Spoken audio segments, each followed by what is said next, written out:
Pues Pues buenas noches. buenas noches, doctor. Pues iniciamos. Ya aquí están conectados Jerónimo, Abigail, Donají, Felipe, Mónica, Patricia, Pedro Sorrio, Pedro Vallejo, y aquí vamos recibiendo a quienes vayan llegando. Pues bienvenido nuevamente, doctor Javier Quesada. Pues estamos en tus manos. Muchas gracias. En mis manos virtuales. Con mucho gusto voy a compartir esta conferencia o esta, este estudio sobre el rebelde filósofo Coelet. Yo espero que al final de la conferencia me den la razón de que era un rebelde, mi estimado Coelet. Voy a compartirles, igual que la otra vez, tanto texto como un par de láminas, un texto en PDF, en Word y mis traducciones. Yo sé que puede ser chocantes que les ponga mis traducciones, pero por lo menos así me puedo detener y discutir alguna etimología, tanto del griego como del hebreo. Entonces, pues vamos a empezar. Esta conferencia es sobre Cogelet. Cogelet es un libro de la Biblia, es un libro sapiencial. En el Antiguo Testamento católico hay 5 libros sapienciales: Proverbios, Job, Coelet, Siráside y Sabiduría. Coelet también recibe el nombre de Eclesiastés y Siráside también recibe el nombre de eclesiástico. Esos dos nombres se pueden confundir. Sin embargo, en la Biblia judía, del Antiguo Testamento judío, no están el libro del Siráside o eclesiástico, ni el libro de la sabiduría de Salomón. Y como no están en el canon hebreo, los protestantes también rechazaron esos dos libros. Entonces podemos decir que son 3 libros sapienciales, también por la razón de que estos últimos 2 libros, el Siráside y la sabiduría de Salomón, son sapienciales, pero tienen una sabiduría ya judaizada, es decir, ya impregnada de la teología de la alianza. Porque los otros 3 libros, típicamente sapienciales, Proverbios, Job y Coelet, son los únicos 3 libros de la Biblia, pero si nos centramos al Antiguo Testamento, del Antiguo Testamento, que no tienen como nervadura fundamental la teología de la alianza. ¿A qué me refiero con la teología de la alianza? Bueno, Dios hizo una alianza con su pueblo y le dio unos mandatos, normas, culto, liturgia, que seguir. Eh, es lo que decíamos la vez pasada, que conforma lo que es la revelación, la teología de la historia. Y bien, los libros sapienciales no tienen esa teología. Hacen una reflexión en cierto sentido filosófica, no teológica. Y también filosofía de la historia. La vez pasada hablamos un poco de Job. Job es, yo creo, es un pretexto para poner en cuestión la teología de la historia de Israel y discutirla. Ya hablamos un poquito en lo que pudimos detenernos la conferencia pasada sobre eso. Ahora nos vamos a detener en otro libro sapiencial, el último de los sapienciales, típicamente sapienciales, que no tienen la teología de la alianza y que son por ello reflexiones sobre la vida cotidiana, pero que tratan a la luz de la razón, no de la revelación, de obtener enseñanza o normas de vida, no religiosas, no procedentes de un mandato divino, sino de la reflexión.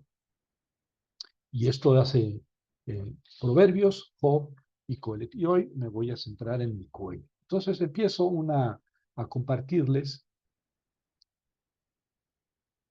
un, un, una introducción al libro de Coelet. Coelet se escribe así en hebreo, Kohelet, Kohelet, y es el participio del verbo kahal. Kahal significa convocar, reunir. Kohelet sería el convocante, podría ser. En inglés y en alemán he visto que llaman der Prediger o the preacher al libro, como si Kohelet fuera un predicador. En realidad, Kohelet no quiere decir eh, predicador, quiere decir alguien que trabaja en la asamblea, ¿verdad? En la convocación, en la reunión. Pero ¿cuál es ese trabajo? Pues eso no nos queda claro. Y de todas maneras, si ustedes leen el libro del Coelet, como se van a dar cuenta ahorita, Coelet es todo menos una predicación sinagogal. Lo que dice Coelet en su libro no cabe en una predica eh, sinagogal. Por tanto, el título que le ponen Der Prediger o de The Preacher no es adecuado. Eh, el título bueno, se tradujo como eclesiastés, algo referente a la eclesía, a la iglesia. Pero ¿qué quiere decir eclesiastés? Dice solamente referencia a la iglesia, ¿verdad? En cuanto a asamblea litúrgica, pero no dice cuál es la función propiamente del, del Cogelet. Eh, entonces, Eclesiastés, pues puede ser una buena traducción si ustedes quieren de Cogelet, pero no dice mucho sobre cuál es la función de esta persona en la asamblea. Eh, es un libro sapiencial, como les digo, es un libro muy tardío, es muy difícil situarlo en el tiempo. Algunos autores dicen que es del siglo III antes de Cristo. Yo me voy más adelante, yo creo que es del siglo II antes de Cristo. Es un libro muy posterior, el hebreo del Coelet es muy posterior. La traducción al griego de la Biblia de los 70 es después de Cristo. O sea, esto también habla de que el libro es posterior. Se hizo en el siglo II después de Cristo la traducción al griego. Por tanto, y ustedes van a ver que el pensamiento, la rebeldía, el espíritu crítico de Colet no se amolda en general al pensamiento bíblico. Entonces quedamos ahí, para mí que es del siglo II antes de Cristo, pero pudo haber sido posterior, siglo I, ¿verdad? O, algunos dicen que anterior. Bueno, me voy a ir directamente a las enseñanzas principales del libro de Coelet, ¿verdad? Aquí eh, suspendo por el momento esta presentación y les voy a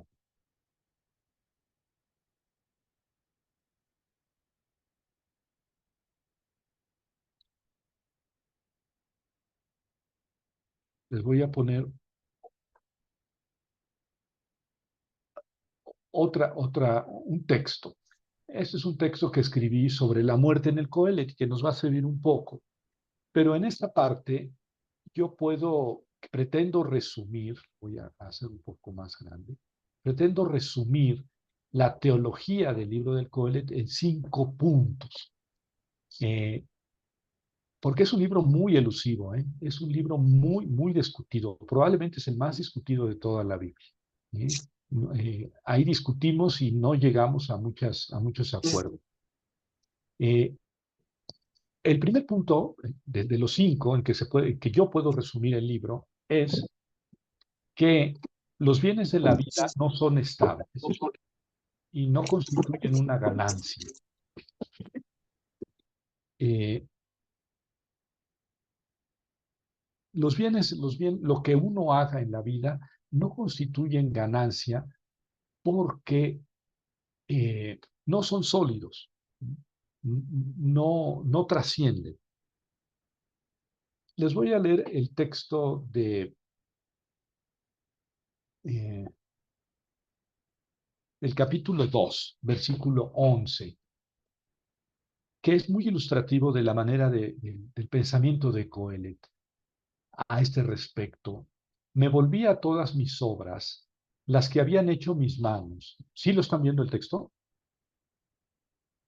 Si me No, recuerdo. no está su No, no sabemos. presentación. Ah, No lo compartiste. entonces ahora lo comparto, ¿verdad? Compartir. Ah, ahora sí, ¿verdad?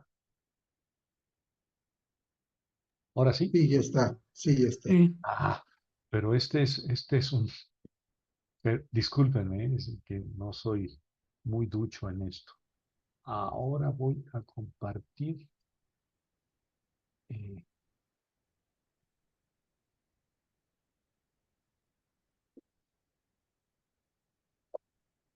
a ver, ahora sí, dice, me volví a todas mis obras. Sí, ¿verdad? Aquí, me volví a... Capítulo tercero, las obras de Dios y las obras de los seres humanos. No, dice, ¿no están viendo el versículo 11? Me volví a todas mis obras.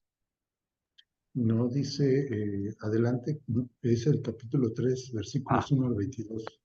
no, voy a volver a hacerlo porque...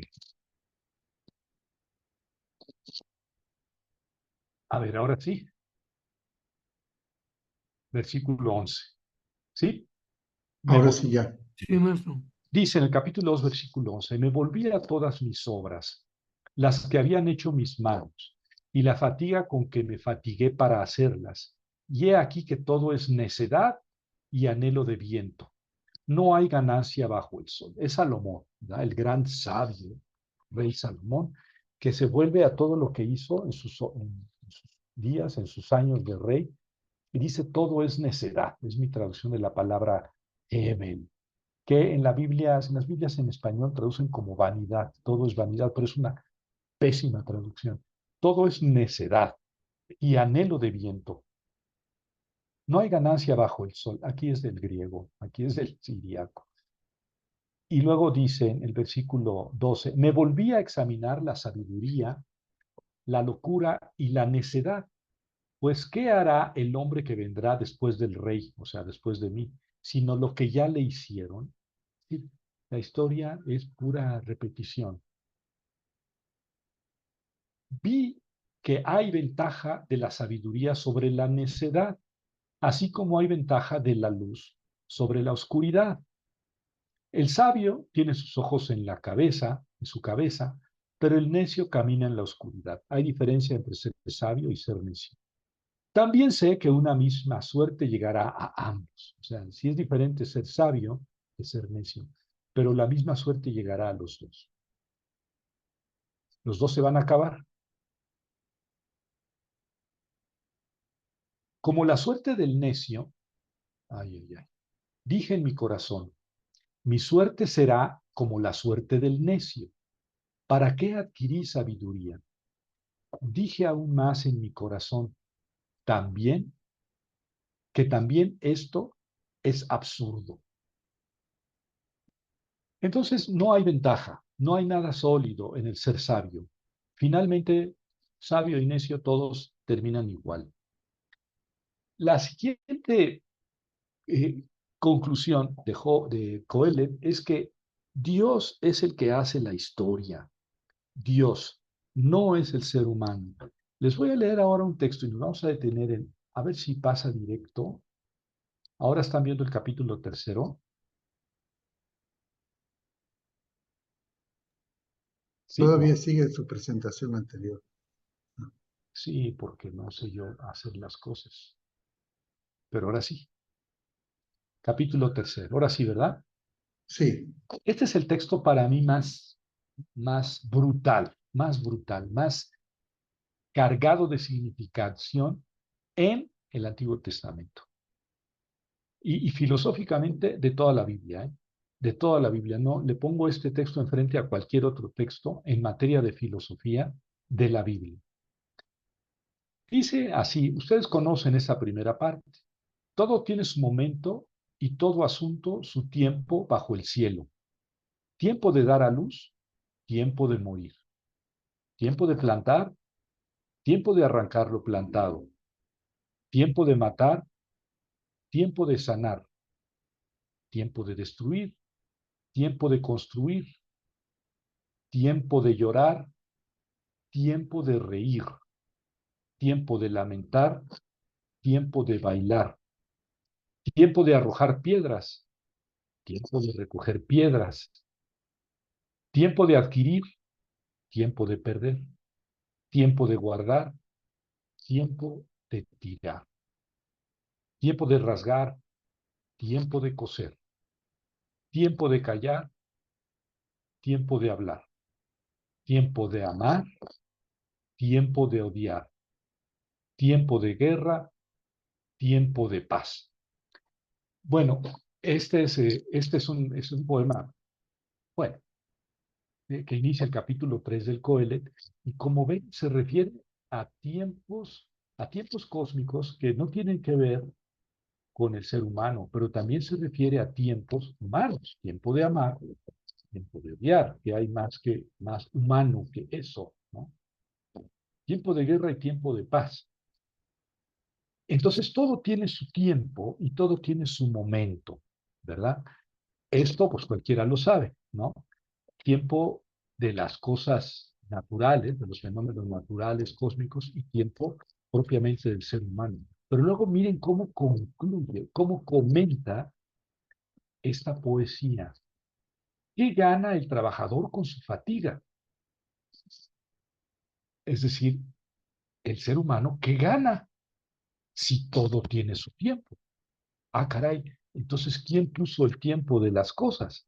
Pero son tiempos humanos. Aquí, si es tiempo de amar, se sobreentiende que es el ser humano el que pone el tiempo de amar o el tiempo de odiar. Pero aquí dice, ¿qué gana el trabajador con su fatiga? Es una pregunta retórica y la respuesta es no gana nada. O sea, los tiempos de las cosas los determina Dios. Pero vean cómo sigue el texto.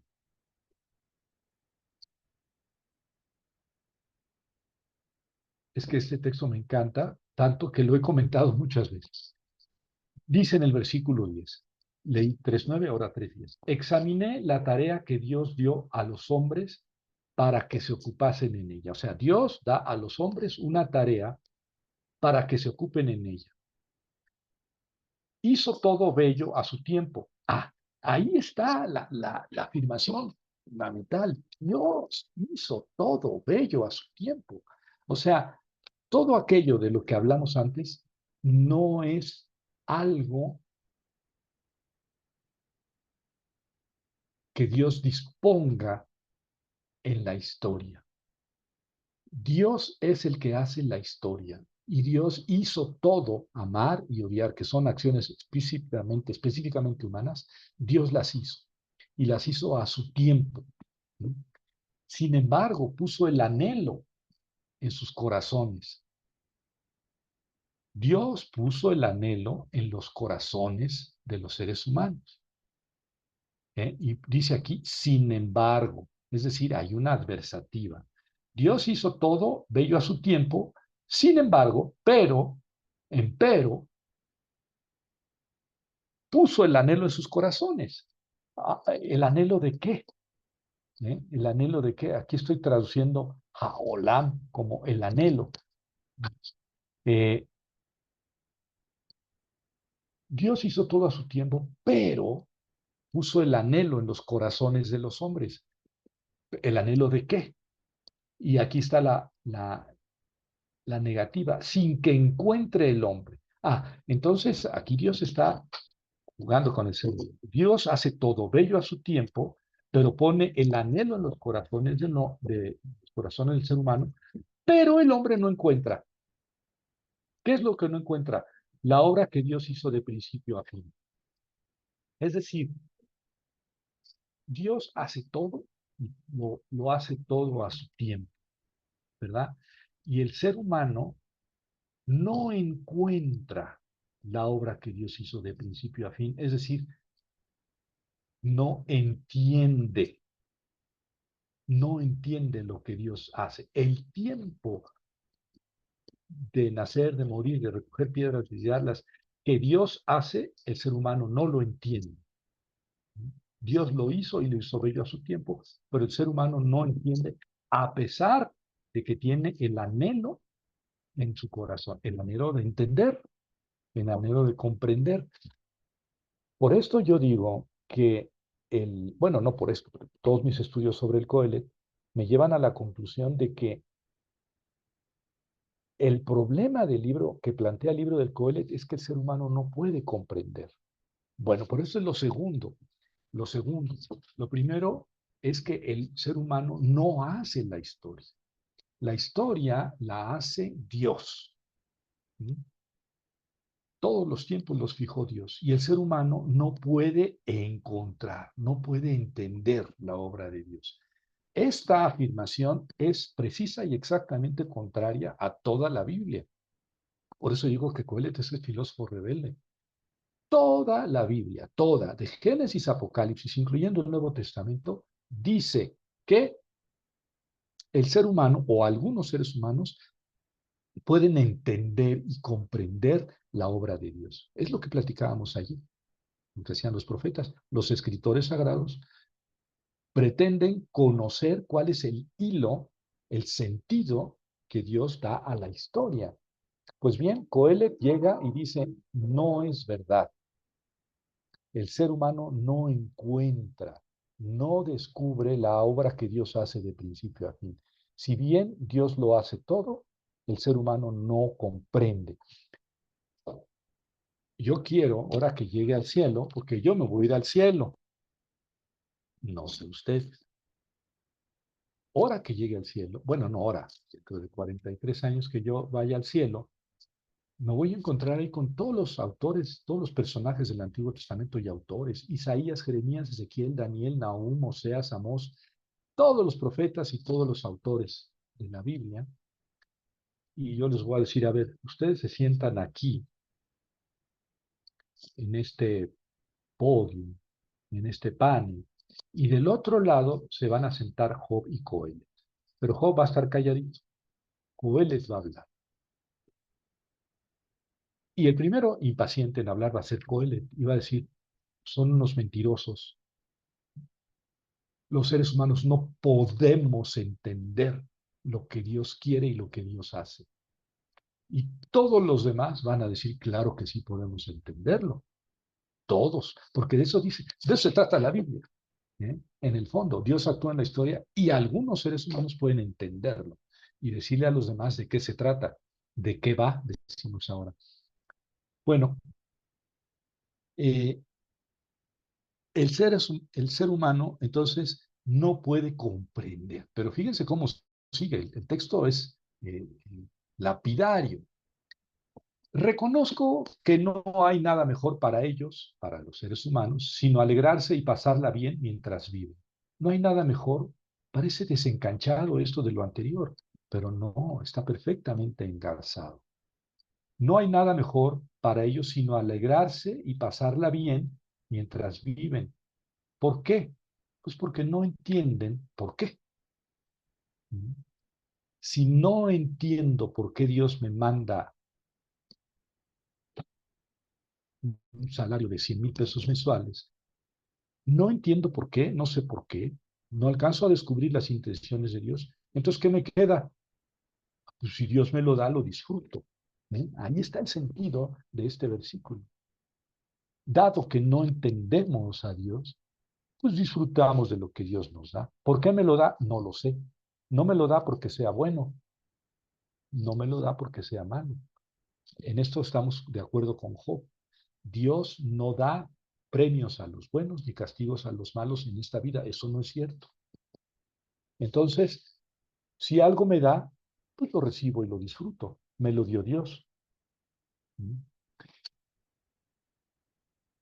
Y también que todo hombre coma, beba y disfrute en sus fatigas, eso es don. ¿Está? Eso es don de Dios. Y Dios lo da, independientemente de que no sepamos por qué nos lo da, pues ya que Él nos lo da, pues lo disfrutamos. Claro, aquí Coelet no considera al que no le da, o al que le da desgracias, ¿verdad?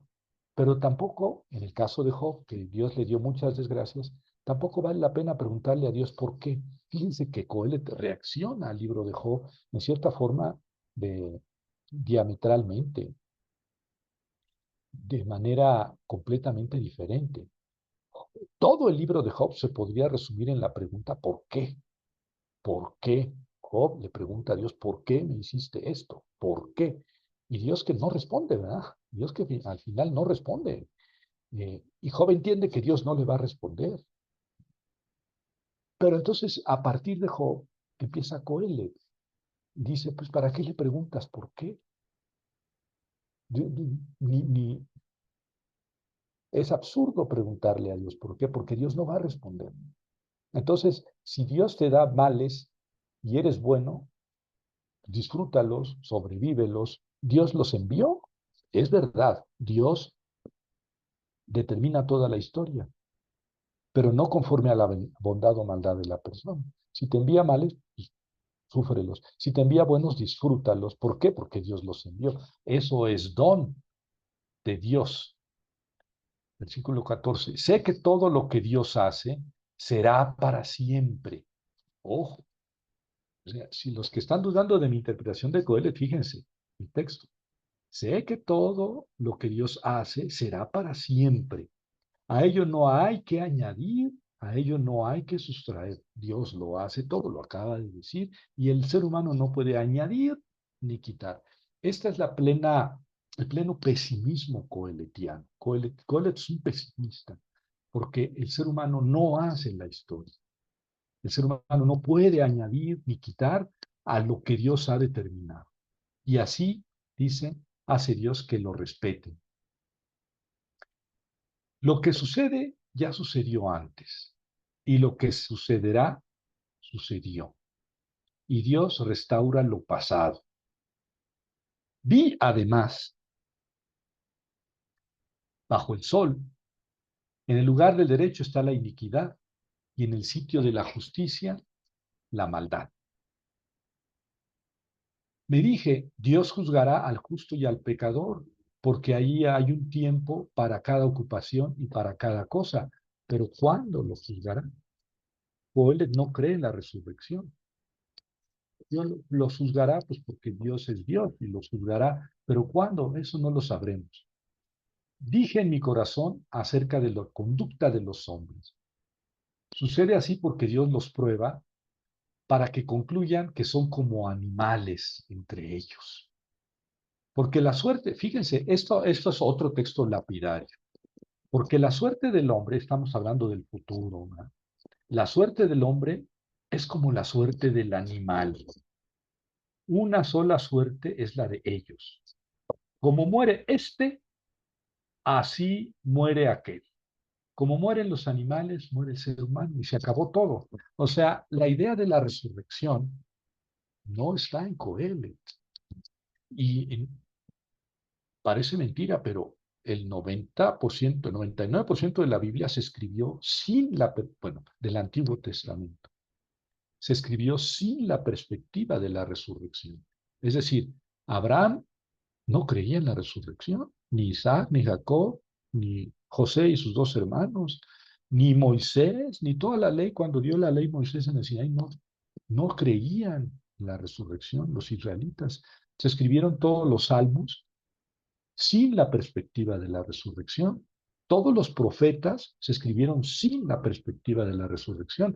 O sea, nosotros tenemos que seguir a Dios, seguir sus enseñanzas y su revelación, porque sí, porque es Dios y tenemos que obedecerlo y así seremos felices en esta vida. Job, el gran problema de Job, bueno, no es el gran problema. Uno de los problemas de Job es que no hay resurrección. Hay un libro que se llama Apócrifo de Job y en ese libro apócrifo de Job, Job sabe que va a resucitar y que Dios lo está probando y que en la otra vida, pues entonces le va a ir muy bien. Pero imagínense a este Job sufriendo porque Dios lo ha castigado. Era multimillonario. ¿Qué Carlos Slim ni qué 8 cuartos? ¿Qué Elon Musk ni qué 8 cuartos? Era multimillonario Job y tenía 10 hijos y era feliz. Y además era un hombre justo y recto. Temía a Dios y se apartaba del mal. Súbitamente le roban él pierde todas sus riquezas y pierde a sus 10 hijos. No sé si haya sufrimiento mayor para un ser humano. Pierde sus 10 hijos y luego pierde también la salud. Y está algo así como con lepra, tirado en el suelo, rascándose con una teja. Las llagas que se le infectan y se le hinchan de pus y le son muy dolorosas, las revienta para que duelan menos. Y llegan tres amigos, entre comillas, y terminan acusándolo. Ellos terminan diciéndole, es que Job, tú pecaste, eres un hipócrita y por eso Dios te castiga. O dime, ¿por qué estarías así? Y Job se aferra, dice, cojo entre mis dientes mi inocencia. Yo soy inocente. Dios es injusto. Y la paradoja, ¿no? Dios es injusto, yo soy justo. Claro, ningún ser humano es justo delante de Dios, pero hay proporciones. Y Dios me está castigando de una manera completamente desproporcionada por pecadillos que todo el mundo tiene. Y al rato se convierte en una discusión con los amigos. Yo quiero saber por qué Dios me hace lo que me hace. Que tenga, perdone la expresión, pero que tenga Dios los pantalones de venir a decirme por qué me trata así. Yo esperaba que a los buenos les fuera bien y a los malos les fuera mal. Y pues nada, Dios no hace eso. Dios reparte bienes y reparte males independientemente de la bondad o maldad de las personas. Y esto hay que ponerlo no solamente a nivel individual, sino también a nivel colectivo. Entonces, si bien Job llega a concluir que Dios no reparte bienes ni males en esta vida conforme a algo predecible, a la conducta humana, yo hice bien, me toca tanto, yo hice mal, pues ni modo, me toca tanto. Dios no actúa así. Sin embargo, todo el libro de Job es la pregunta joviana, ¿por qué? Y luego Dios baja y Dios le da un sermonzazo, marca tremendo, de esos largos a Job, pero no le responde por qué. No le responde por qué. Y Job finalmente es bastante inteligente y entiende que Dios no le va a responder por qué, pero que finalmente, o sea que a resumidas cuentas, él está en las manos de Dios. Y dice, bueno, pues entiendo que Dios no me va a explicar, ¿verdad? Porque no está en la condición humana entender las razones de Dios. Pero no hay resurrección. Es difícil entender para nosotros que en prácticamente todo el Antiguo Testamento no existe la idea de la resurrección. Y tampoco existe en el libro de Job y tampoco en el libro del Coelho. Este libro apócrifo de Job es un libro que se escribió después de Cristo, es bastante tardío, y es un comentario a Job. Y en ese libro Job ya sabe que va a resucitar. Entonces mi pregunta para ustedes es, ¿de verdad la solución para Job en medio de su sufrimiento, de su angustia, hubiera sido que alguien llegara y le dijera, no te preocupes, Job, tú vas a resucitar y allá sí vas a recibir todos los bienes que te mereces? ¿Esa sería una solución para Job? Yo creo que no. Yo creo que no. Es decir, Job quiere encontrar el sentido de esta vida. Y el sentido de esta vida solamente está dependiendo de Dios. Y si le dicen, no, es que hay otra vida, sí, sí, hay otra vida, pero en esta vida, ¿qué? ¿No?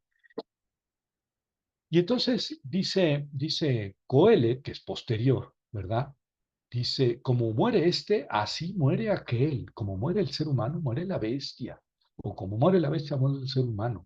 Un espíritu poseen todos.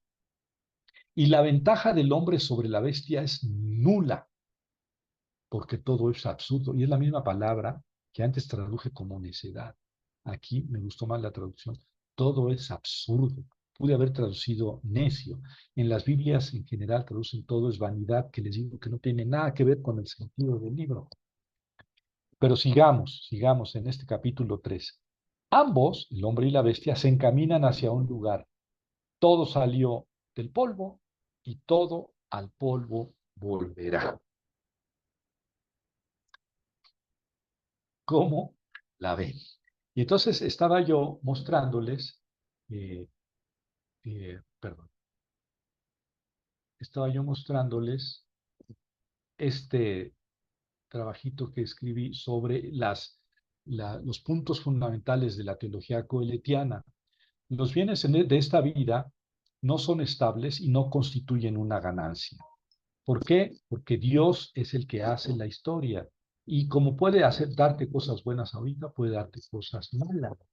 Y eso, Dios distribuye los bienes sin referencia evidente a la conducta humana. Es decir, no premia siempre a los buenos ni castiga siempre a los malos, ¿verdad?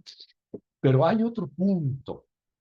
Si bien Dios es el que hace la historia y distribuye los bienes sin referencia a la conducta humana, el hombre no puede comprender los motivos y los fines del actuar divino. Ahí está.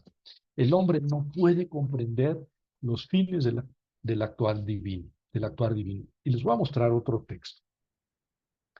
texto de esos increíblemente lapidarios. En el capítulo 8 del libro del Coelet. Me parece que a partir del versículo 15,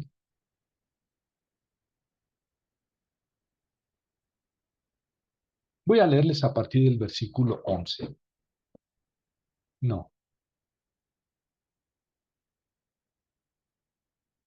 Bueno, desde el 12. Que el pecador hace mal 100 veces y se le den largas, porque yo creía que sucedería el bien a los que temen a Dios, porque temen ante Él.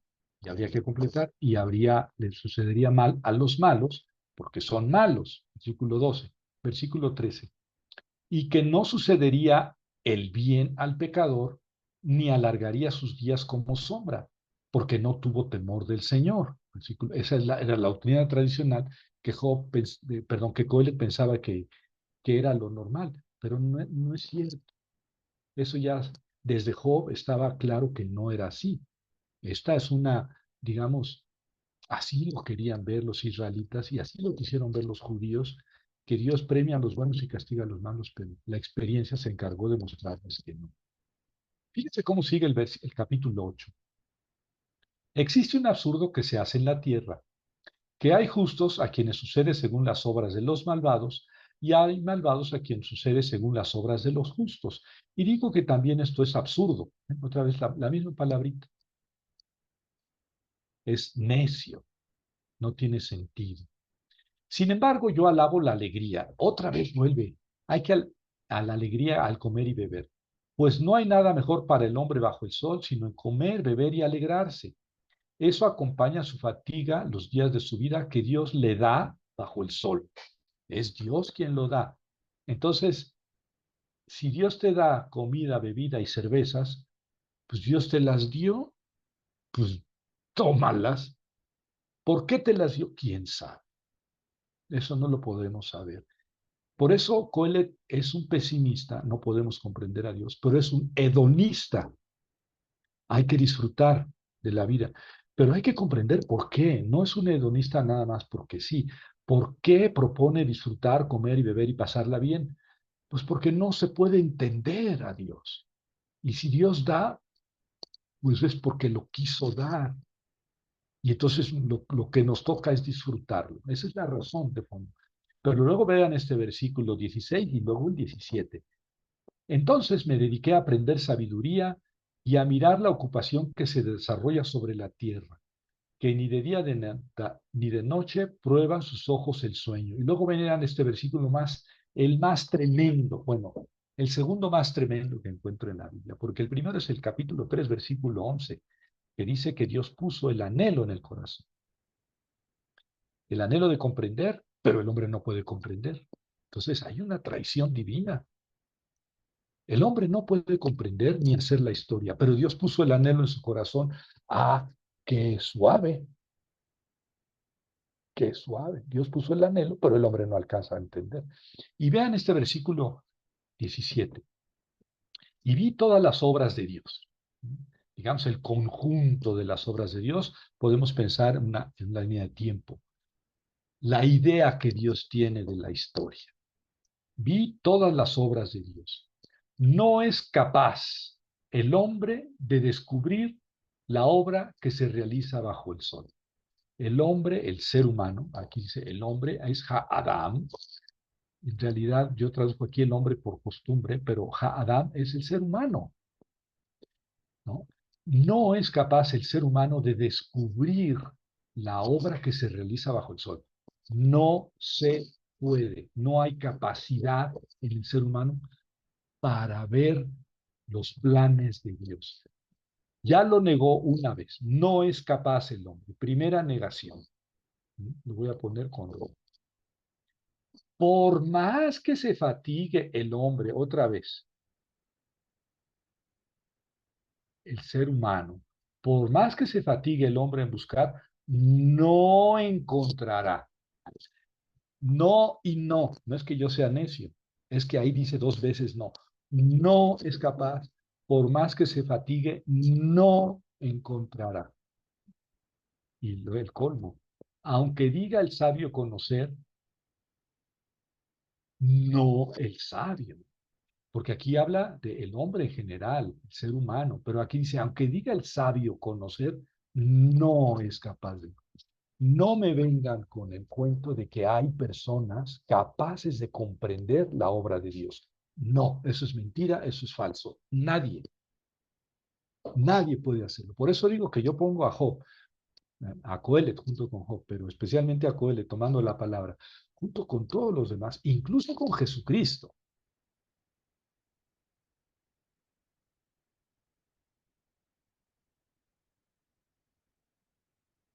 Y Job les dice, ustedes mienten.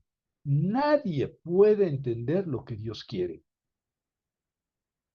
Bueno, pero ¿qué es la Biblia? Pues es la revelación de lo que Dios quiere. Y Jesucristo es la encarnación de Dios. Y Jesucristo se cansó, o no se cansó, de enseñar qué es lo que Dios quiere y qué es lo que Dios es. Estás mintiendo, mi querido Jesús. Yo quiero estar en ese debate, ¿eh? En 43 años, ahí en el cielo. A ver, no es verdad que alguien sepa los planes de Dios, lo que Dios quiere. No es verdad. Lo más que pueden decir es lo que les gustaría, lo que piensan, lo que creen o lo que quieren que suceda. Pero la voluntad de Dios, nadie, no sean farsantes, mis queridos amigos. ¿Ven por qué? Porque les digo que Job es el rebelde. Bueno, y entonces quiero que sigamos con este texto, donde resumo los puntos fundamentales del mensaje de Coelet. El hombre no puede comprender los motivos del actual divino. En este sentido, Coelet es diferente de todos los libros de la Biblia, no solo del Antiguo Testamento. En ellos, Dios comunica su voluntad a al menos algunas personas, si no todos, al menos algunas personas sí, y estas personas son las encargadas de explicarlo a los demás. Por ejemplo, Jesucristo, y después de él, pues Pedro, el Pablo, Juanito, etcétera, ¿no? Los autores del Nuevo Testamento. Todos ellos eh, reciben la comunicación de la voluntad de Dios y ellas lo hacen saber al resto. El prototipo de esa teología son los profetas. Profeta es aquel que habla al pueblo en el nombre de Dios, y no porque se invente lo que Dios quiere, sino porque primero habla con Dios y luego habla de lo que Dios le dijo al pueblo. Ese es el sentido de la palabra profeta. Y por eso a los autores de la Biblia, algunos les llamaban siempre profetas, ¿verdad? Los profetas dijeron, y no se refería a los profetas Isaías, Jeremías, Ezequiel, etcétera, sino se referían a todos los autores de la Biblia. A todos les llamaban profetas. Por tanto, ante esta incapacidad de conocer, bueno, primero, la incapacidad de cambiar la historia. Dios es el que hace la historia. Incapacidad de comprender la propuesta, hay que gozar sobriamente de lo que Dios da, ¿verdad? El libro repite como estribillo que nada hay mejor en el ser humano que comer, beber y pasarla bien en medio de las fatigas, porque eso es don de Dios. Y lo dice en el 2:24, en el 3:12-13, en el 5:17-18 y en el 8:15. O sea, es un estribillo del libro, ¿verdad? Es hedonista, pero hedonista con cierta razón, ¿verdad? Bueno, ahí está entonces la teología de Job. Estos son los 5 puntos en que yo podría resumir la teología del libro de Job. Y lo que les decía hace un momento, no existe para Coelet la idea de la resurrección. Porque en cierta forma, la idea de la resurrección pues viene a responder, ¿no? Eh, yo creo que es una respuesta muy burda. Ustedes me comentarán en la sesión de preguntas y respuestas. Pero la idea de la resurrección como respuesta a la injusticia de Dios. Es decir, en este mundo pues no hay una línea de humanización del ser humano. Eh, Nos destruimos cada vez con instrumentos más sofisticados. Nos destruimos con una brutalidad animalesca, salvaje. Y ¿a dónde lleva Dios la historia? Pero hablamos de la historia de la humanidad, hablemos de la historia de los pueblos. Y yo creo que llegamos a la misma conclusión y lo mismo a la historia personal, ¿no? Es que es verdad que Dios lleva mi vida con tal sentido y que todo depende de que yo le responda o tal plan de Dios es una quimera. Yo creo que hay acontecimientos en la vida de todos nosotros que son importantes, ¿sí? No definitivos, porque lo definitivo lo podemos decir hasta que nos muramos, pero hay acontecimientos clave, eh, fundamentales, principales en nuestra vida que pudieron haber pasado hace 1, 2, 5, 10, 15 o 20 o 30 o 40, 50 años. Y yo estoy seguro que ese acontecimiento lo rumiamos con cierta periodicidad. Y también estoy seguro de que cuando vivimos ese acontecimiento, lo interpretamos en un sentido, de determinada forma.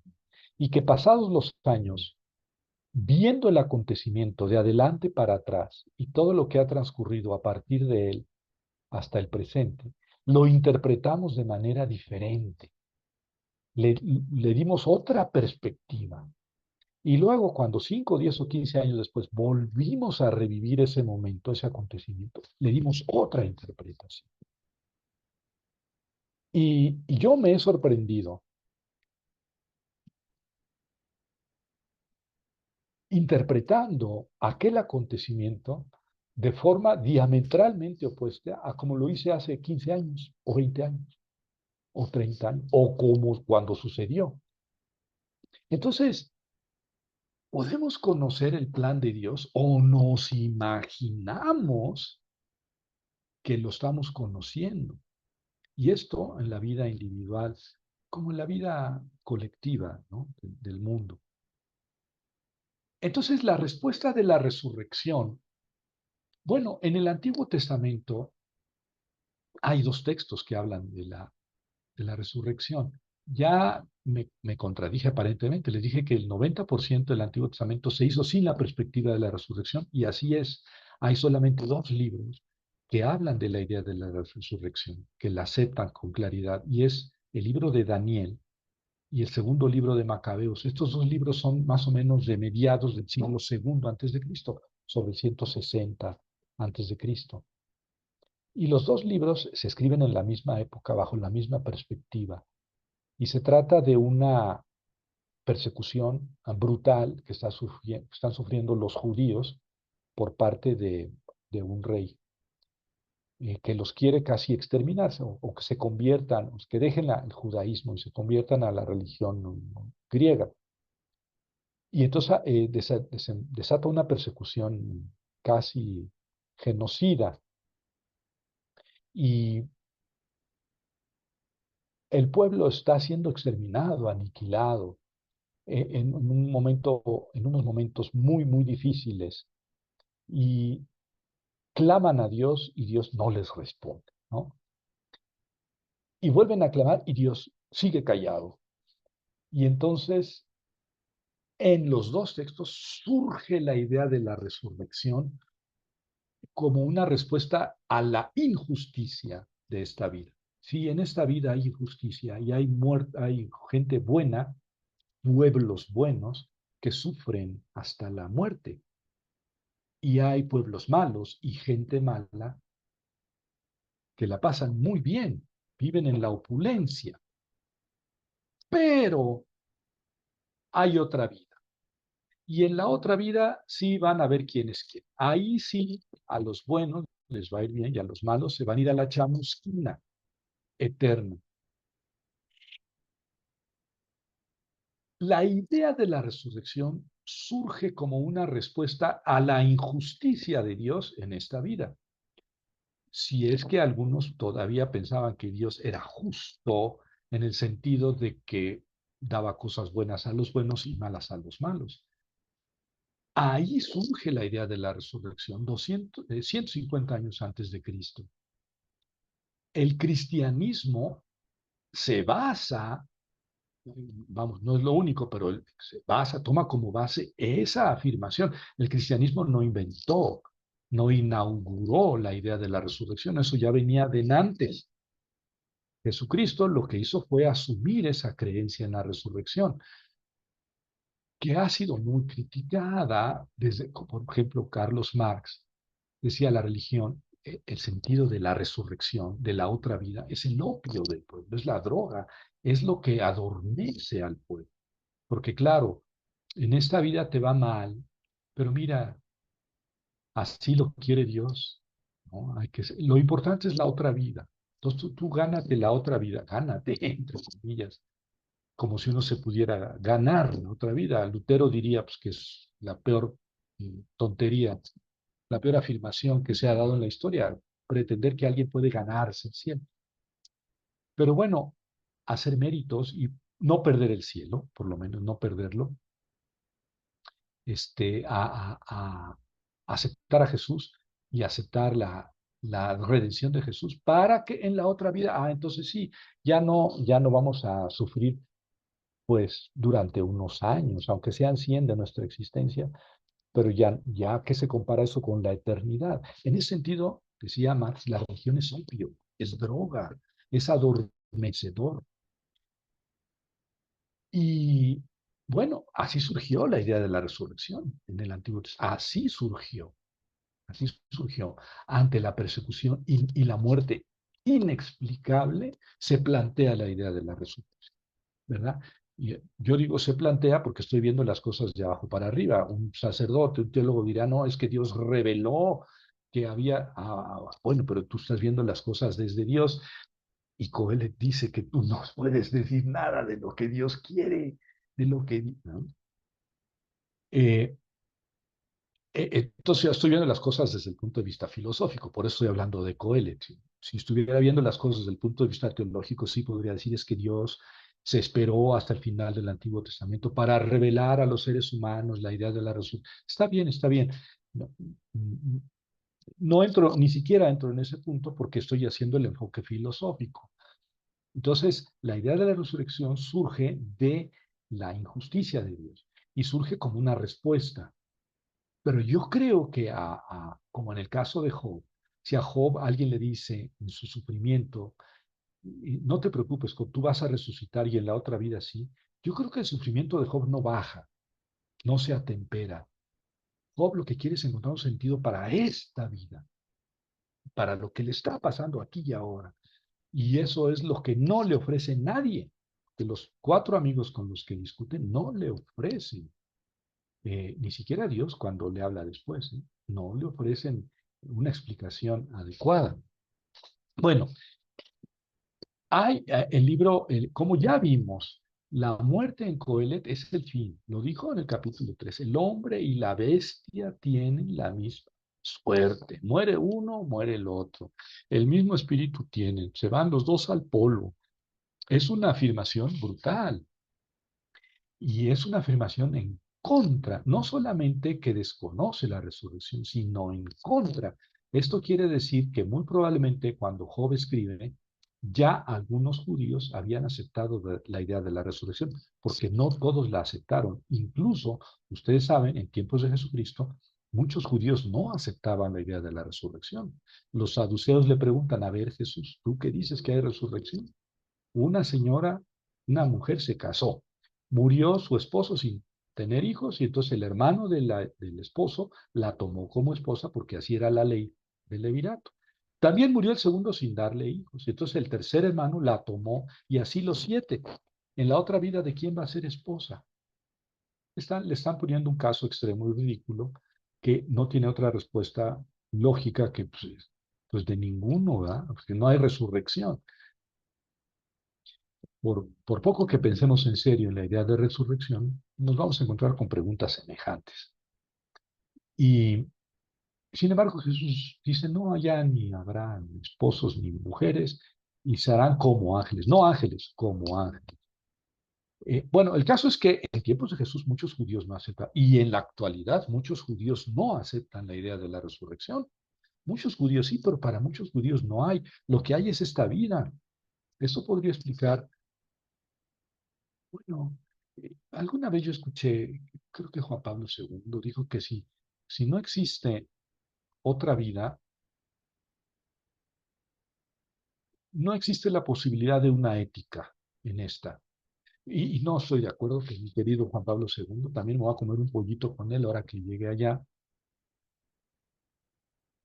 porque es como decir que el ser humano no puede ser bueno en esta vida y para esta vida. Y los que no creen en otra vida no pueden ser buenos. ¿De dónde salió eso?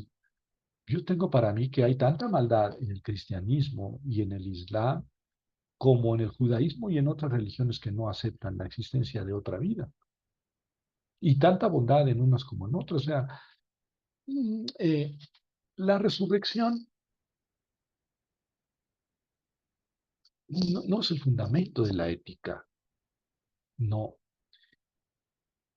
El fundamento de la ética es esta vida, que se puede enriquecer con la perspectiva, sí, no lo niego, se podría enriquecer o empobrecer. Ya vimos en qué sentido se puede empobrecer.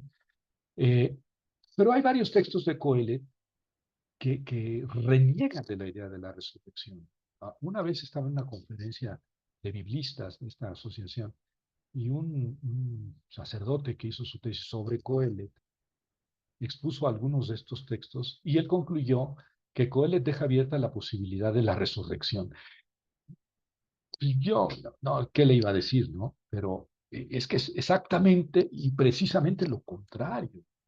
Los textos que acabamos de leer, Coelet es demencialmente contrario a la idea de la resurrección, como otros libros, por ejemplo el Siráside, es completamente contrario a la idea de la resurrección. O sea, no es que se escribieran antes de la idea de la resurrección. El Siráside se escribió en la misma época que Daniel y que Macabeos, que les dice que sí hablan de la resurrección, pero niega.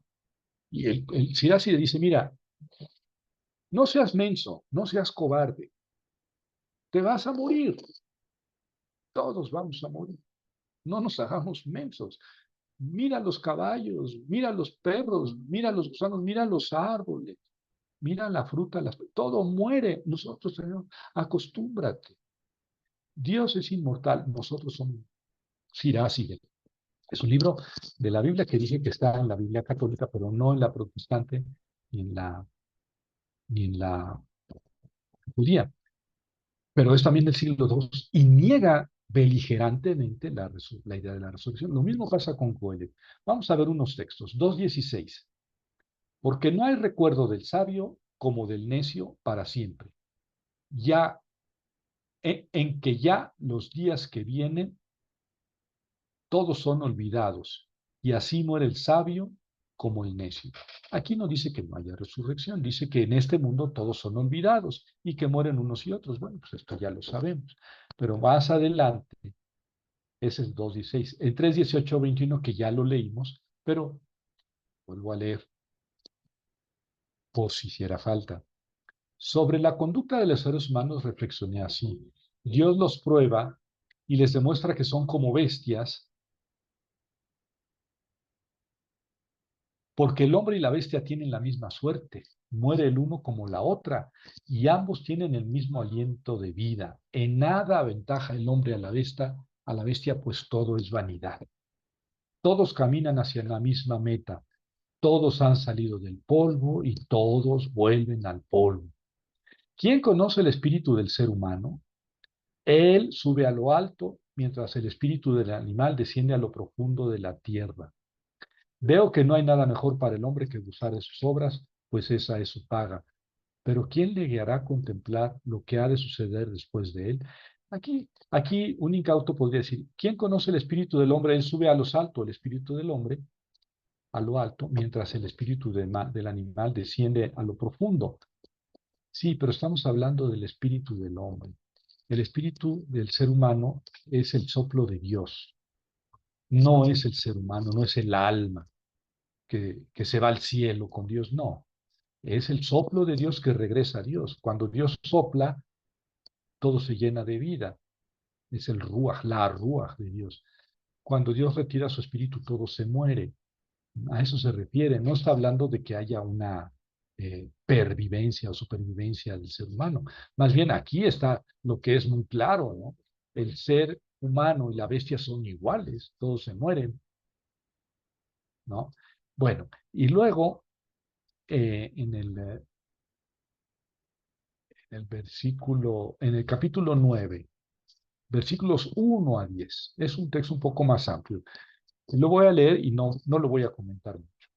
Pues bien, a todo esto me he aplicado con interés y todo lo he explorado y he visto que los justos y los sabios, así como sus obras, están en manos de Dios. Y nada saben los hombres, ni de amor, ni de odio. Todo les resulta absurdo, la misma palabrita. Como que haya un destino común para todos, para el justo y para el malvado, el puro y el manchado, el que hace sacrificios y el que no los hace. Lo mismo el bueno que el pecador, el que jura como el que tiene reparo en jurar. Y eso es lo peor de todo cuanto pasa bajo el sol, que haya un destino común para todos. Y así el corazón de los humanos se llena de maldad y hay locura en sus corazones mientras vivan. Y su final con los muertos. Mientras uno sigue unido a los vivientes hay algo seguro, pues más vale perro vivo que león muerto. Los vivos saben que han de morir, pero los muertos no saben nada y no hay ya paga para ellos, pues se perdió su memoria. Se acabaron hace tiempo su amor, su odio, sus celos, y no tomarán parte nunca más en todo lo que pasa bajo el sol. Anda, come con alegría tu pan y bebe de buen grado tu vino, que Dios ya está contento con tus obras. Viste ropas blancas en toda sazón y no falte perfume en tu cabeza. Vive la vida con la mujer que amas todo el tiempo de tu vana existencia que se te ha dado bajo el sol. Cualquier cosa que esté a tu alcance, hazla según tus fuerzas, pues no hay actividad ni planes, ni ciencia, ni sabiduría en el Sheol a donde te encaminas. Allá no hay nada. No hay actividad, ni planes, ni ciencia, ni sabiduría. Y allá acabamos todos. Bueno, entonces, en resumidas cuentas, Coelet solamente se entiende después del libro de Job, ¿verdad? Porque como les decía el martes, Dios estableció una alianza con el pueblo y al pueblo le iba bien o al pueblo le iba mal según cumpliera o no la alianza. Esto según la interpretación de los agiógrafos y de los profetas. Con Job el acento se pone en lo individual. Job es un hombre bueno, justo, recto, teme a Dios y aparta del mal, y Dios lo castiga, lo aplasta inmisericordiamente. Entonces Job se queja, le pregunta a Dios ¿por qué? ¿Por qué? Varios amigos tratan de responderle, pero Job niega que él sea culpable, al menos a tal grado. Dios finalmente le responde que no le va a responder. Le da a entender que él sabe por qué, pero que no le va a responder. Y Job queda satisfecho con esa respuesta. Entonces, X años después, 200, 300 años después, un pensador que se atrevió a dar el paso adelante de Job, que se atrevió a reflexionar y que planteó su reflexión en este libro que se llama Coelet, tiene 5 puntos definitivos. El primero, Dios es el que hace la historia.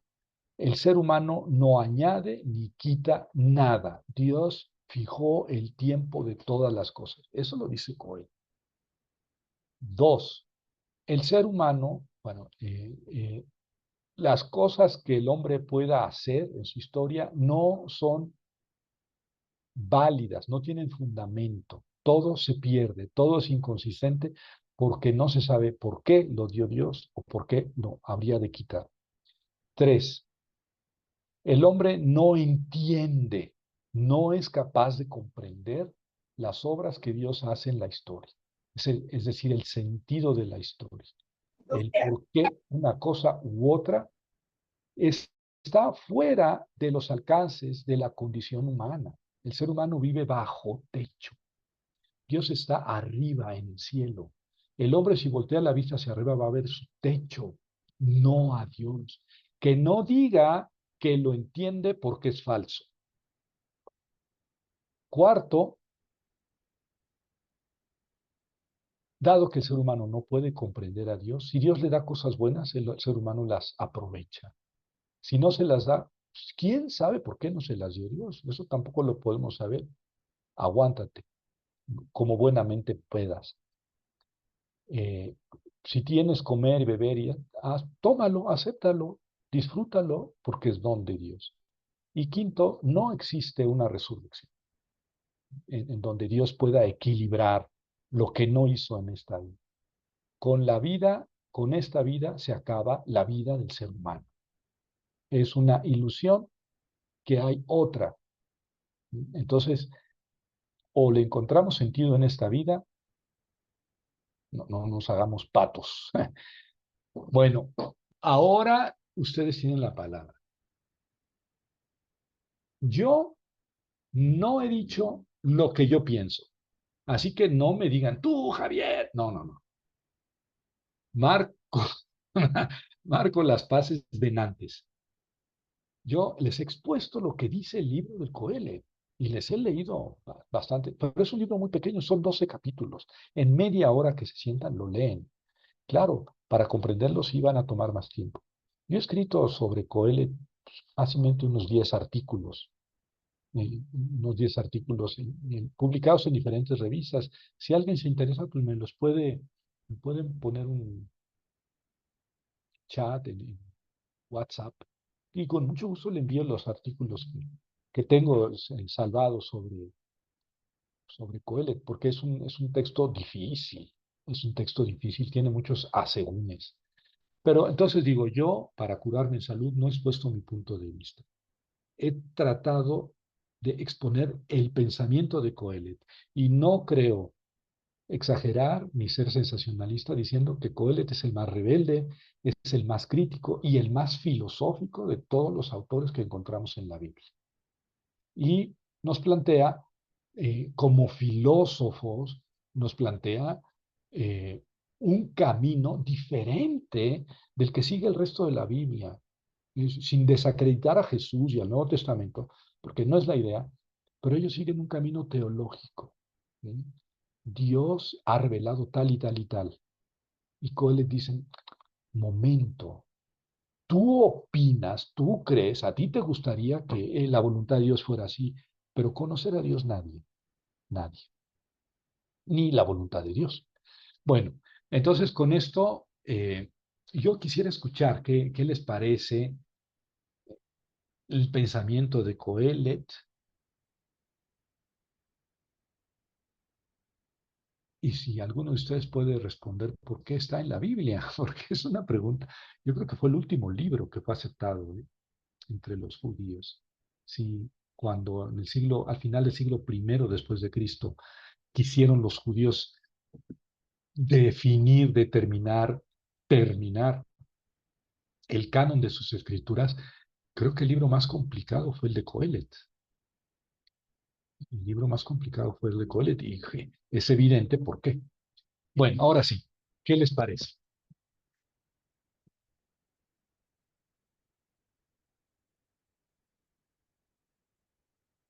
Ah, caray, despierten, ya acabé. Ah,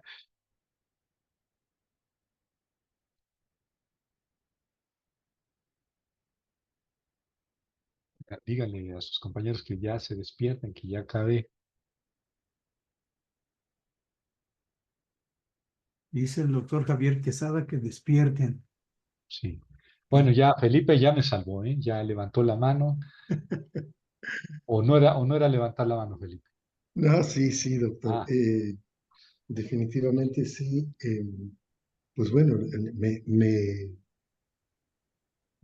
me llama sobremanera la postura tan determinista que se manifiesta en el texto. Y pues bueno, cuando lo estaba usted explicando, me lleva a plantearme cuestionamientos de tipo ético, porque pues ¿dónde está la libertad humana? No hay, todo está preestablecido, entonces la existencia de la libertad es impensable. Y en consecución a esto, pues también me lleva a plantearme la interrogante de, pues, ¿cuál sería el sentido de la vida humana? ¿Qué sentido tiene la existencia humana? Sobre todo considerando esto que nos comenta usted de que pues, es una como secuencia de Job, en donde pues hay que aceptar lo que se establece, pues entonces cobra una relevancia muy fuerte el sentido de la resignación. De modo que pues hay que resignarse, no hay de otra, ¿no? Si es bueno, perfecto, si no, perfecto. Este, y pues bueno, esto es en una gran medida lo que a mí me llama la atención. Nada más era eso, doctor. Gracias. al contrario, Felipe. Sí, no lo dije yo con esa palabra, pero es un determinista. Sí, es un determinista. Sí. Yo la vez pasada, el martes, les decía, probablemente la, la, la respuesta más sencilla es decir que Dios no se mete en la historia. He escuchado a muchos teólogos decir eso en la actualidad. Dios no se mete en la historia. Eh, la otra es Dios hace la historia. ¿Eh? O sea, o Dios hace todo en la historia o Dios no se mete. El punto medio es el más complicado. Yo creo que en ese sentido Coelet es es menos duro, porque como tú dices, niega la libertad, sí, niega la libertad, ya está.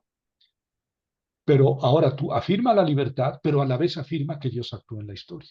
Y ahí es donde te metes en los peores berenjenales que nadie nunca ha podido explicar, ni explicará. O sea, si una religión acepta que Dios se mete en la historia y actúa junto con la libertad humana,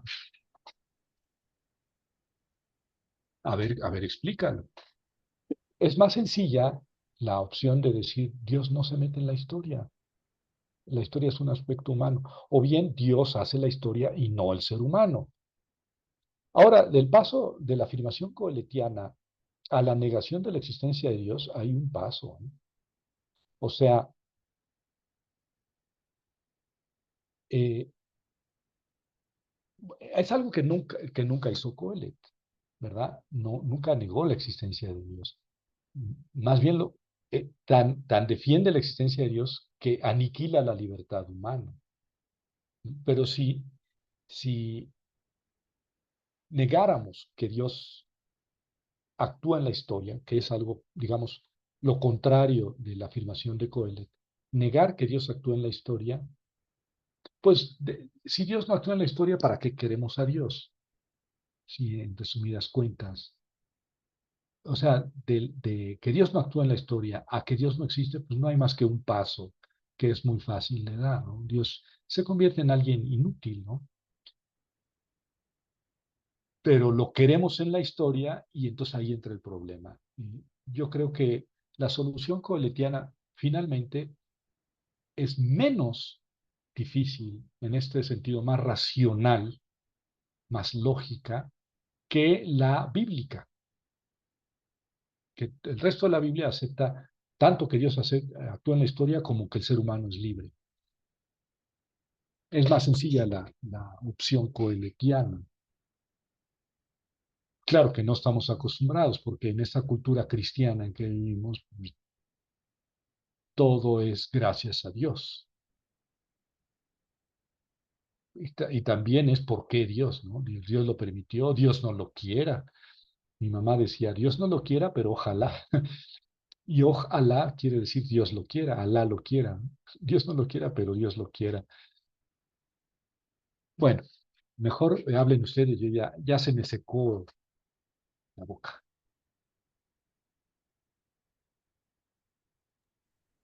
¿Puedo hablar, maestro? Sí, sí, está cerrado tu micrófono. Me llamó la atención el libro del Coelet, como dices, como predicador, ¿verdad? Como algo así, el asambleísta, o como aquel que reúne a la asamblea. Y yo pienso que tuvo mucho que ver en esto, como asambleísta o que une a la asamblea. Y pienso una cosa, eh, sin ver pretextos, ¿verdad? Eh, me llama la atención en que el hombre y el animal tienen la misma suerte, ¿sí? Pero no deja de, como más de profundizar en la cuestión animal, animal, ¿verdad? En el animal utiliza toda, como es una filosofía de la historia o la historia de la filosofía, pero el animal queda así. Y yo pienso que decía el hombre, pues va a dar al Sheol, ¿no? Así será su fin, decía. Y el animal, pues también, pero como que hay para seguirle escarbando sobre ese hombre, sobre ese ser humano.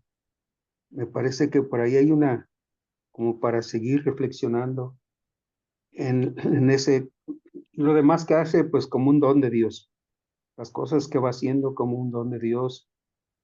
Y pues si no le queda otra cosa, dice, bueno, pues come, bebe y descanse y disfrute la vida. Gracias. Al contrario, Jeremy, gracias a ti.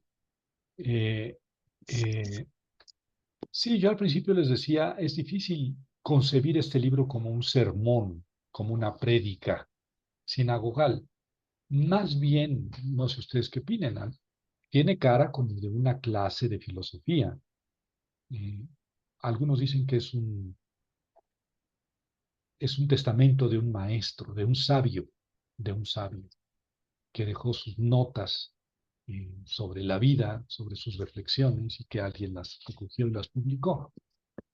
Sí, tiene mucho más cara de eso, porque yo creo que si alguien se para en una asamblea sinagogal, dominical, litúrgica, y dice esto que dijo Coelho, pues sí, lo apedrea.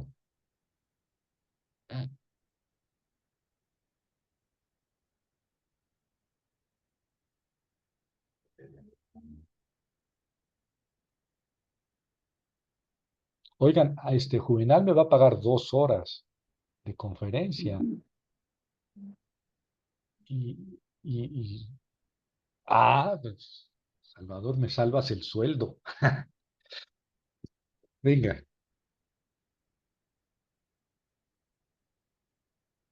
tienes apagado tu micrófono.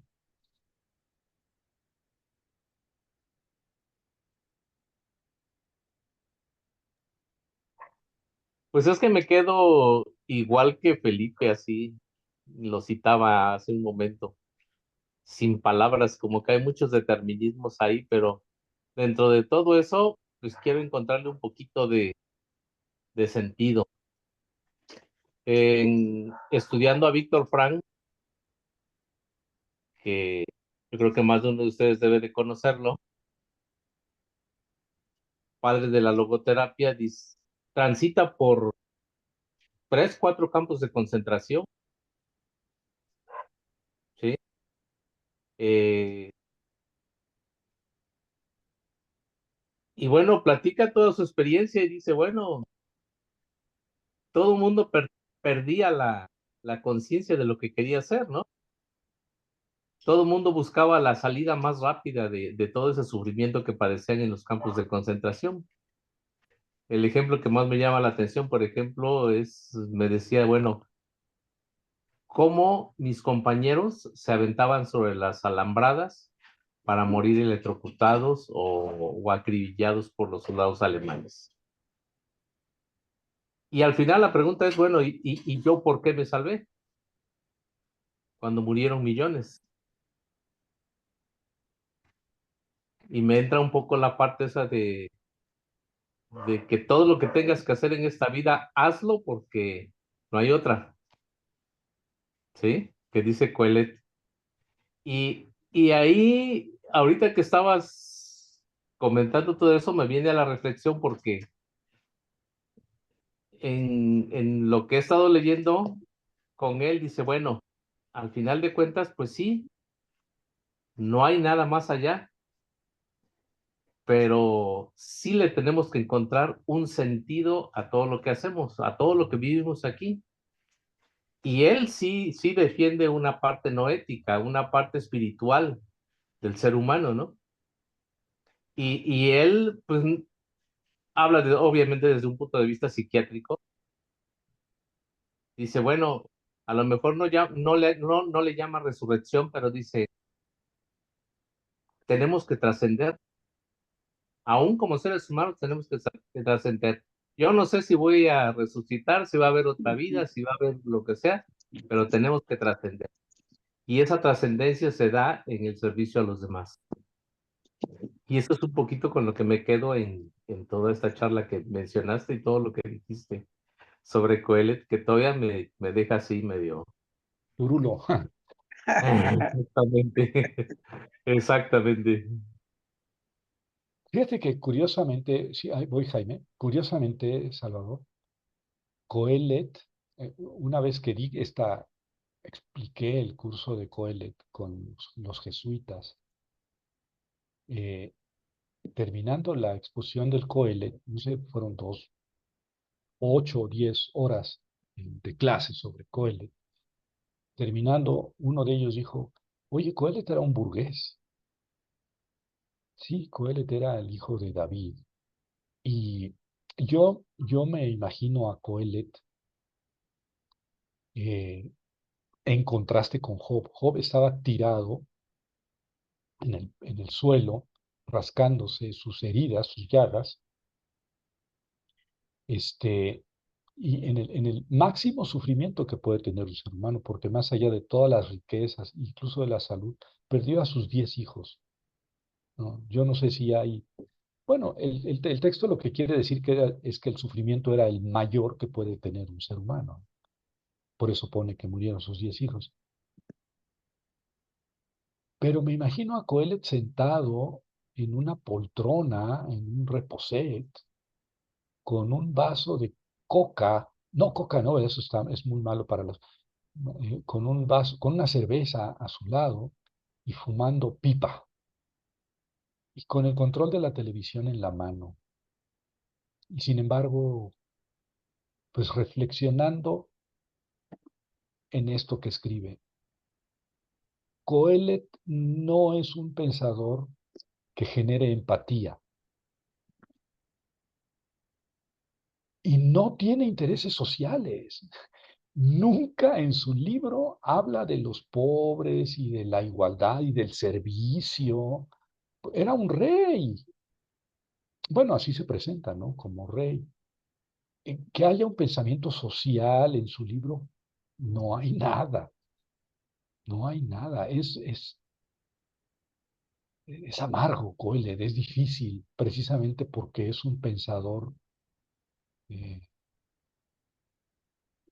un pensador, un ricachón, sin problemas aparentemente en la vida más que su filosofía y sus meditaciones, pero no se transcribe, no se transmina a través de su texto como rey que haya tenido un interés social por los pobres, por la gente, porque yo entendería, como dices, que es una manera de trascender, aunque sea en esta vida, ¿no?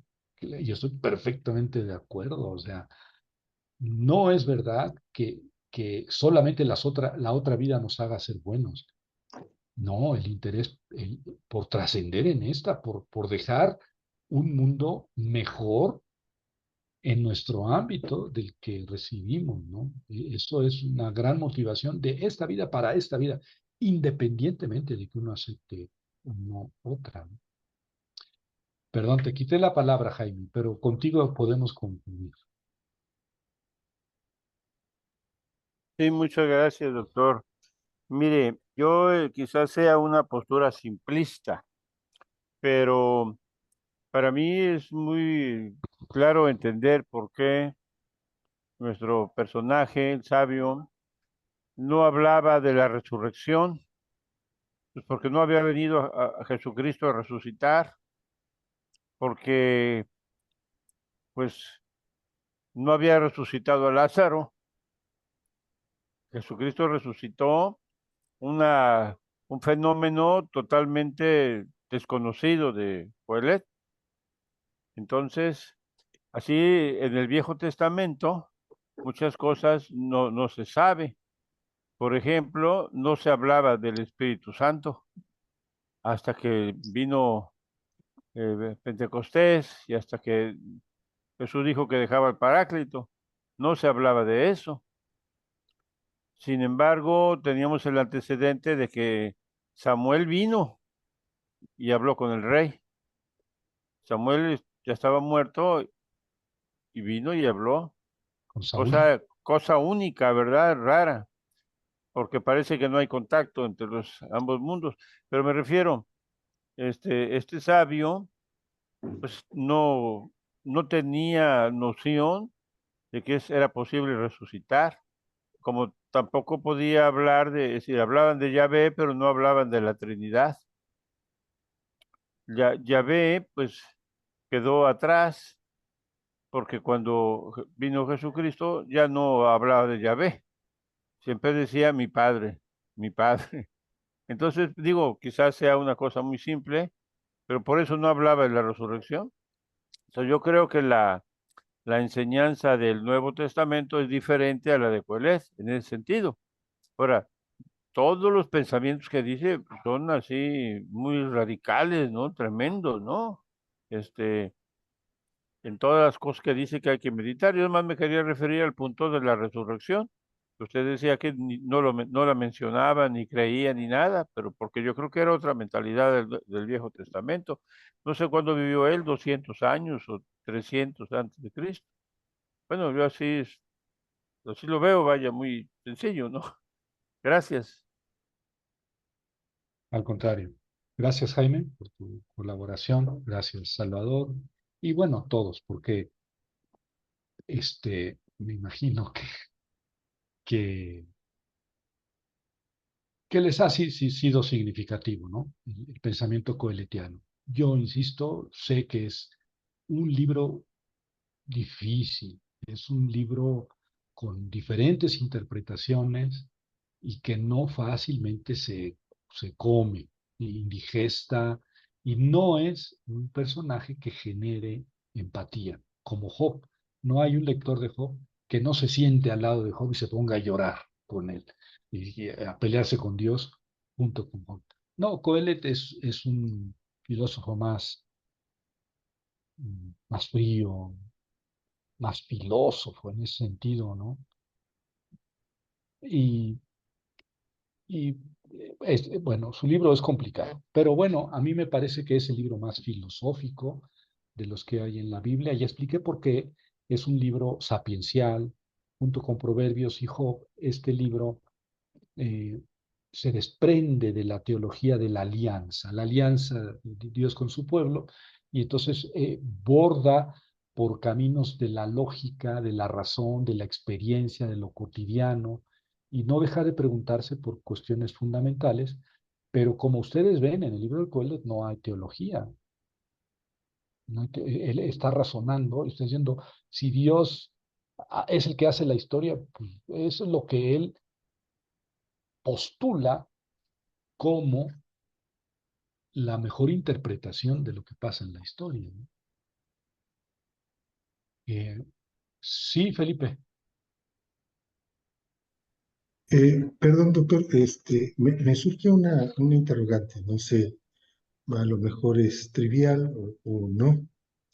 Ahorita que mencionaba usted que había dado este curso con jesuitas, me imagino Sí. en la universidad, y que hacían referencia a la riqueza de Coelet, ¿habrá alguna relación de la misma con el Evangelio de Lucas en el capítulo 16 cuando se habla del rico y de Lázaro? Porque ya ve que pues el rico ofrecía grandes banquetes y pues Lázaro estaba ahí en la puerta de su casa y entonces cuando mueren se invierten los papeles, ¿no? No sé, no sé por qué me preguntaba ahorita en este momento esto.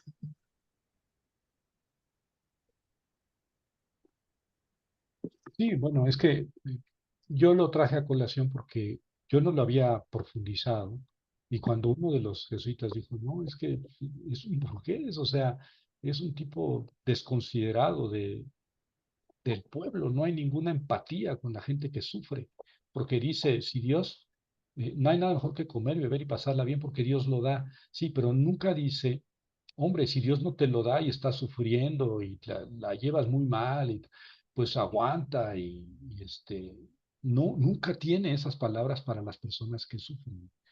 Por eso vino ese comentario. Eh, y sí, bueno, se pega con el Lázaro de la parábola de Jesús en el capítulo 16 del Evangelio de Lucas. Sí, Jesús caminó por otras sendas, muy diferentes, no solamente por la misericordia y la compasión, sino también porque para Jesús, eh, pues Dios era familiar. Y entonces hablar de Dios a la comunidad pues es exactamente lo contrario de lo que está diciendo Joel, que nadie puede decir, ¿no? Bueno, pues muchas gracias por haberme aguantado. Los invito el próximo martes. Yo concluyo. Vamos a hablar sobre la, la profecía y la apocalíptica, que normalmente se entiende que la apocalíptica desciende de la profecía. Borra decía que la apocalíptica desciende de la sabiduría. Y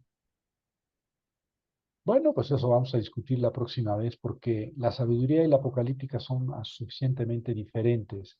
La apocalíptica supone la idea de la resurrección.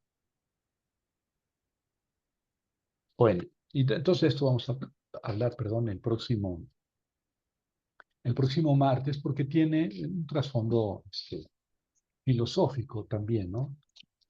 El fin de la historia, perdón, el fin de la historia. Pero eso ya será para la próxima. Les mando un abrazo, muchas gracias y nos vemos el próximo martes. Gracias, maestro. Muchas gracias. Buenas noches. Maestro Juvenal, buenas noches. Buenas noches a Gracias, todos. buenas noches a todos. Buenas noches. Chao, chao.